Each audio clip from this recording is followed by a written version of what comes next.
Assalamualaikum warahmatullahi wabarakatuh. Perkenalkan, nama saya Nisrina Alifa, tingkat 1AD3 Perawatan Poltekkes Kemenkes Banten. Di sini saya akan menjelaskan materi tentang dinamika pelaksanaan Undang-Undang Dasar Negara Republik Indonesia 1945. Yang terhormat, Bapak Dr. Andes Anwar Aulia, MPD, selaku dosen pengampu mata kuliah Pancasila. Baik, selanjutnya saya akan masuki materi.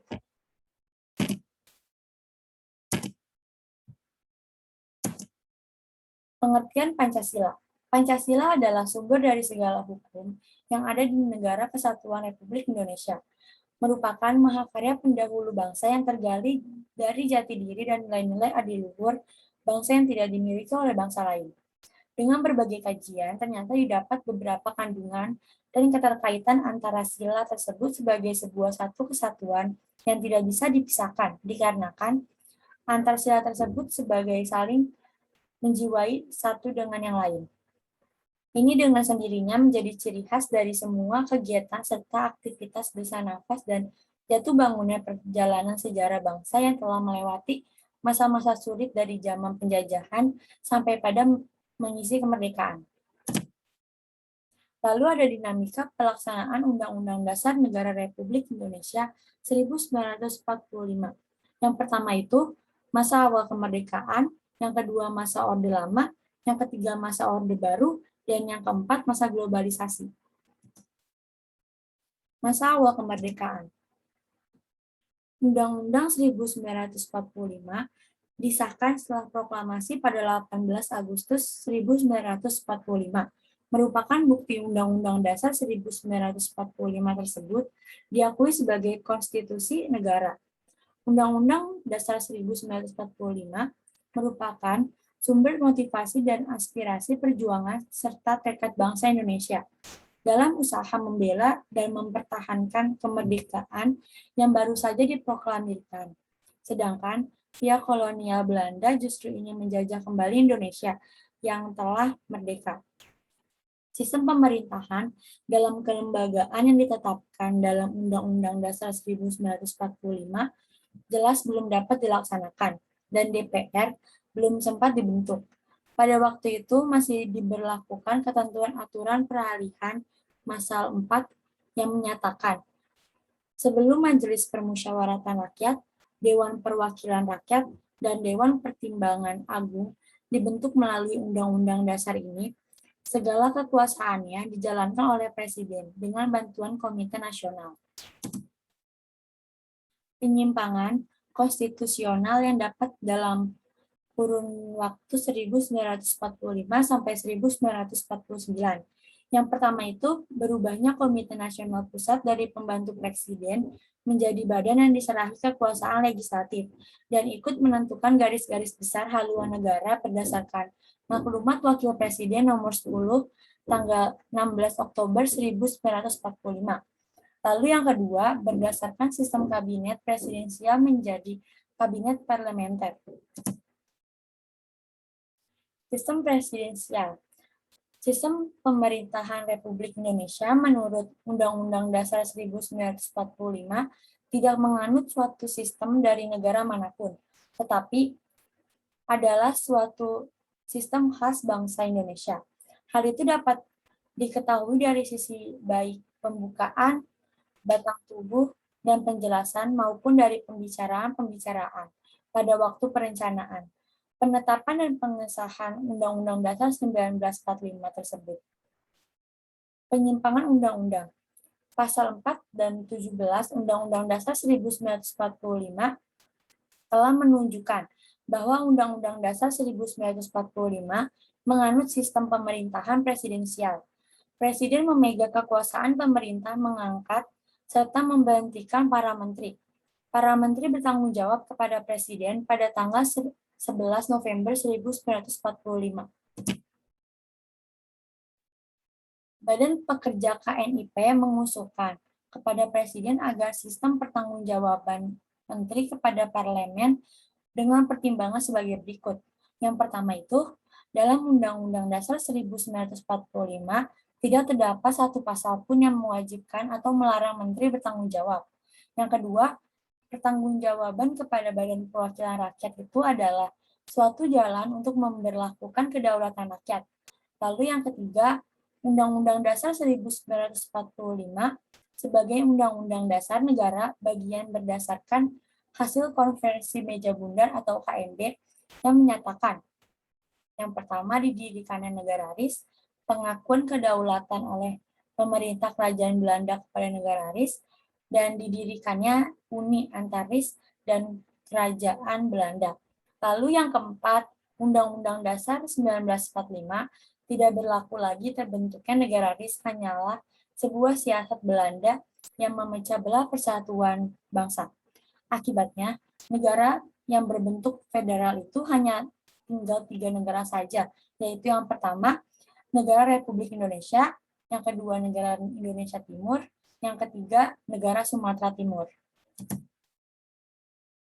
Pada tanggal 19 Mei 1950, tercapai kata sepakat antara RIS dan negara Republik Indonesia yang dituangkan dalam suatu piagam persetujuan Republik Indonesia dan RIS untuk membentuk negara kesatuan sebagai penjelamaan dari negara Republik Indonesia berdasarkan proklamasi 17 Agustus 1945. Piagam persetujuan itu ditandatangani oleh kedua belah pihak, yaitu Perdana Menteri RIS Dr. Muhammad Hatta selaku pemegang mandatnya dari dua negara bagian dan pemerintah Republik Indonesia diwakili oleh Mr. Ahmad Salim. Lalu yang kedua ada masa Orde Lama. Dinamika pelaksanaan Undang-Undang Dasar 1945 pada masa Orde Lama sejak proklamasi kemerdekaan pada 17 Agustus 1945. Indonesia telah mengalami berbagai periode dan perubahan dalam sistem pemerintahan. Era pemerintahan pertama setelah proklamasi adalah Orde Lama. Orde Lama adalah era dalam sejarah politik Indonesia yang merujuk pada masa pemerintahan Soekarno yang berlangsung mulai tahun 1945 hingga 1965. Pada masa ini banyak terjadi penyimpangan-penyimpangan. Sistem pemerintahan dijalankan tidak sesuai dengan Undang-Undang Dasar 1945. Masa Orde Lama berakhir dengan adanya G30 SPKI. Banyak rakyat yang menuntut perbaikan dalam segala bidang, dan lahirnya Tritura.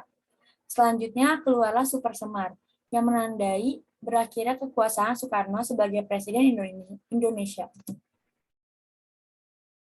Dekret Presiden 5 Juli 1959. Yang pertama itu menetapkan pembubaran konstituante. Yang kedua, menetapkan Undang-Undang Dasar 1945.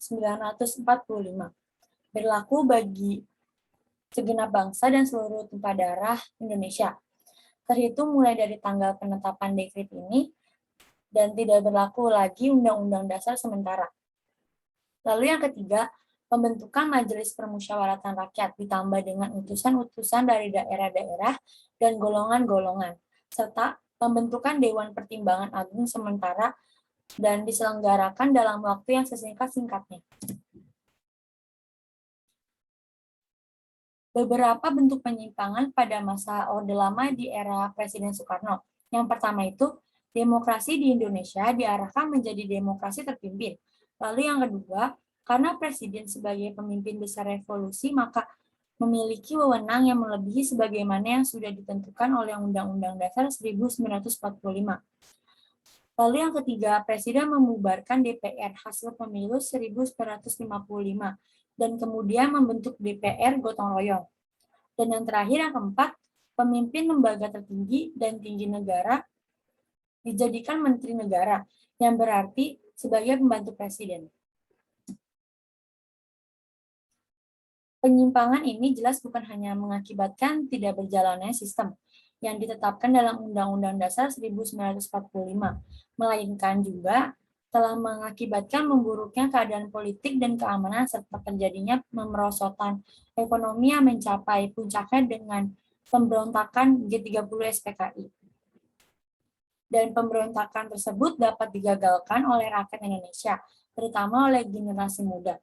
Dengan dipelopori oleh pemuda, pelajar, dan mahasiswa rakyat Indonesia yang menyampaikan tritula atau trituntunan rakyat, yang meliputi yang pertama itu membubarkan PKI, yang kedua membersihkan kabinet dari unsur-unsur KPI, lalu yang terakhir yang ketiga turunkan harga atau perbaikan ekonomi. Yang ketiga ada masa Orde Baru.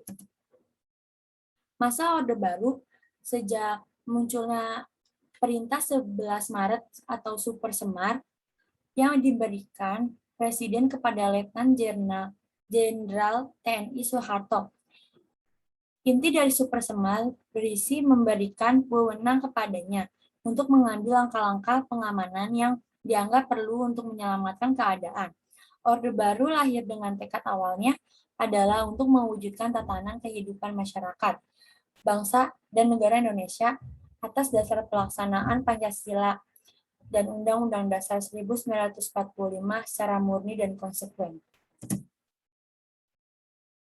Dalam pelaksanaan demokrasi, sepanjang pemerintahan Orde Baru, peranan Undang-Undang Dasar 1945 cenderung berpihak pada rezim yang berkuasa daripada upaya menegakkan kedaulatan rakyat. Sesuai dengan ketentuan-ketentuan yang terdapat dalam Undang-Undang Dasar 1945, pemerintahan Orde Baru telah banyak melakukan penyimpangan-penyimpangan dalam pelaksanaan pemilu-pemilu antara lain sebagai berikut. Yang pertama itu, campur tangan birokrasi terlalu besar. Yang kedua, panitia pemilu tidak independen atau memihak. Yang ketiga itu kompetisi antar konstituen tidak leluasa. Dan yang keempat, rakyat tidak bebas berdiskusi dan menentukan pilihan. Yang kelima, penghitungan suara tidak jujur. Dan yang terakhir, yang keenam, konstituen tidak bebas kampanye. Berikut ini penyebab penyimpangan dalam pelaksanaan pembangunan Orde Baru. Yang pertama itu bidang ekonomi. Pelaksanaannya masih cenderung monopolistik. Yang kedua, bidang politik, mekanisme hubungan pusat dan daerah cenderung menganut sentralisasi kekuasaan. Yang ketiga, bidang hukum. Undang-undang tentang pembatasan presiden belum memadai, sehingga memberi peluang terjadinya korupsi, kolusi, nepotisme.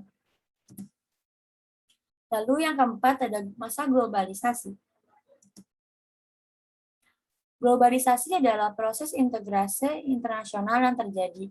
Adanya pertukaran pandangan dunia, pemikiran, produk, dan berbagai aspek kebudayaan lain dalam buku A Future Perfect, The Challenge of Promise Globalization, 2003, karya Random House. Globalisasi memberikan pengaruh perilaku masyarakat dalam aspek kehidupan. Perubahan perilaku karena globalisasi bisa berpengaruh kepada siapa saja, baik positif maupun negatif. Berikut perubahan perilaku masyarakat yang disebabkan adanya globalisasi. Yang pertama itu gaya hidup. Perubahan gaya hidup terlihat jelas di masyarakat perkotaan atau kota-kota besar di suatu negara. Lalu yang kedua, pakaian. Jika diperhatikan seperti celana jeans, t-shirt, setelan jas, gaun malam, hingga baju pesta dari dampak globalisasi yang ada di sekitar. Menjadi salah satu pakaian khas bangsa Barat dan kini menjadi pakaian resmi internasional.